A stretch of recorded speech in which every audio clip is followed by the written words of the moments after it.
On a sweltering hillside, South Ossetian forces ready themselves for war. Most of these men saw action last year. They know all too well how quickly simmering tensions with Georgia can flare up into a full-scale conflict.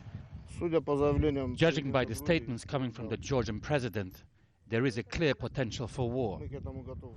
Last year, the South Ossetian army were quickly outnumbered by advancing Georgian troops. This time, they say, they're ready. While the Georgian forces fail to be condemned internationally and while the Georgian leadership that committed these acts is still in power, the danger of a repetition of the aggression still exists. The South Ossetian authorities claim there's been a sharp increase in Georgian attacks ahead of the anniversary of the war. These women say their children were abducted by Georgian troops. We don't know who stopped and detained them or where they are. We've been searching for them for 9 months. Officials are mounting evidence of what they claim are Georgian provocations. So here you found... Yes. You found this? Yes. This rocket-propelled grenade, they say, was fired by Georgian troops into South Ossetian territory this week. Georgia denies the charges, claiming the South Ossetians have launched their own attacks on Georgian patrols. A year ago, the hills above Tskhinvalli were used by forces from both sides to bombard the South Ossetian capital.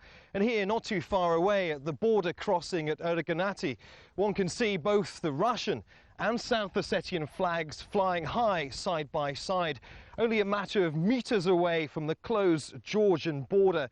Forces on both sides still say that sporadic attacks continue, and it's feared that any further violence may be used as a pretext for another conflict.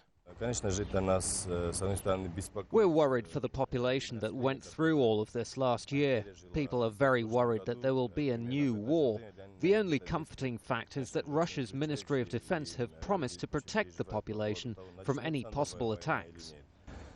Russia has put its 800 troops stationed in South Ossetia on high alert. Georgia accuses Russia of making creeping advances into the territory with a view to annexing the region. Despite declaring itself independent from Georgia last year, most South Ossetians would prefer to be part of Russia. South Ossetia always lived together with Russia, not just today, but in the past and in the future. We are fed up with people trying to kill us. Now we want to be part of Russia. The separatist president, Edward Kokoity, enjoys firm Russian support. Reconstruction projects are conducted with Moscow's help. The clear message from the Kremlin is that if Georgia ever tries to reclaim the territory, Russia is ready to use whatever force it takes to stop them. Neave Barker, Al Jazeera, Tskhinvalli, South Ossetia.